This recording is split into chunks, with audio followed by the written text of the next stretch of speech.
ভাই এটা রাগের কোনো বিষয় না, সত্যি কথা অনেক কষ্ট করতে হয়। আমি চাই এ আরো অনেক বড় হোক, ঠিক আছে? আমি চাই আমরা একটা লাইনে এসেছি তো, হ্যাঁ সবাই সবাই রেডি হবে একটু।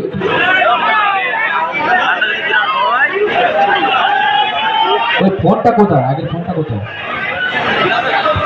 ঠিক আছে চলো। আর তো চলো মঞ্চ থেকে কিনে আসবো আকাশ ডান্স গ্রুপের সকল ডান্সারকে। আর আমাদেরকে কন্ট্যাক্ট করার জন্য যদি আকাশ দাকে যোগাযোগ করতে পারো, না হলে সামনে আছে আমাদের সালাম কালাম খান, যিনি সাউন্ডম্যান, ওনার সঙ্গে যোগাযোগ করতে পারো। আর সত্যি কথা বলতে আকাশ না থাকলে আমার এই জায়গায় আসতে পারতাম না। তো তোমাকে অনেক খুশি, অনেক ধন্যবাদ জানাই। এবং রাখতে না ভাই, হয়তো 15 মিনিট একটু লেট হয়েছে, আকাশ দার তরফ থেকে আমরা সবাই একটু সরি ভুল চাইছি, ক্ষমা স্বীকার চাইছি। তো চলো মঞ্চে রেখে নেবো আকাশ ডান্স গ্রুপের সকল ডান্সার, মঞ্চে তুলে নেবো আকাশ ডান্স গ্রুপের সমস্ত ডান্সারকে। আর আজকে রাত্রে এটাই আমাদের শেষ গান, বিদায়ী গান। হ্যালো হ্যালো, এই ভাই ওই পুলিশ আসছে কিন্তু, ওখানে ছাত্র বন্ধ, ওখানে